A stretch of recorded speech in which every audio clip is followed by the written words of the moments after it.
সন্তান বড় হলে পর হয়ে যায়, আমরা অযথাই চেষ্টা করি ধরে রাখার। চলো না দাদু ভাইয়া দেখে আসি, নিজের নাতনিরে দেখতে যাবো, তার জন্য কারো অনুমতির দরকার আছে নাকি? মনা, এই জুতা চলে দেই।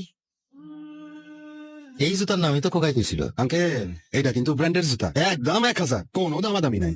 কও কি এই 1000 টাকা তো পাই নিছে? বাবারে, আমি 300 টাকা দেব। কাকাই তো দেখি ব্র্যান্ড বুঝে না। যাও, আর 50 টাকা বাড়াই দেবো না, তুমি দিয়ে দাও তো না।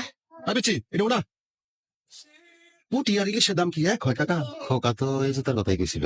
আমার খোকারে লাগবে একেবারে সাহেবের বাচ্চা মতো। দেবো না, একজনের নতুন মোজা দাও। এই 2 জন এক লগে প্যাকেট। না না, 2 জনা না, খালি ওই খোকার জুতাটা প্যাকেট।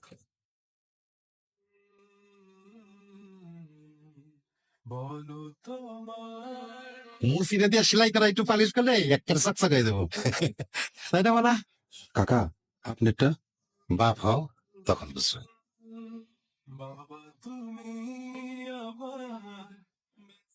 ছিদ্র বন্ধ করতে গেলে আর একটা দিয়ে পানি করে, এইভাবে আর কতদিন? টিন গুলো সব জং ধরে ধরে শেষ। ছেলের কাছে চাইলেই তো পারো, আরে মানুষ করতে গিয়াই তো সহজ।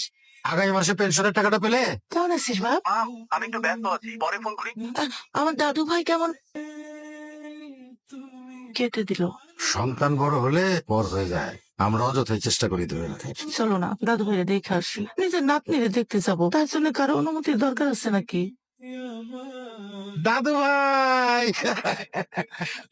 কেমন আছেন আব্বা? থাক থাক, বেঁচে থাক। বাড়িটা খুব সুন্দর। শোভনের বাড়ি তোমার পছন্দ হয়েছে? বাবা সাবধানে, হ্যাঁ, পড়ে যাবে তো। ও, বাবা কি করতেছো? সাবধানে দরজা লাগাও। বাবা, আমার এই বাড়ির সমস্ত কিছুই অনেক দামি, তাই একটু সাবধানে।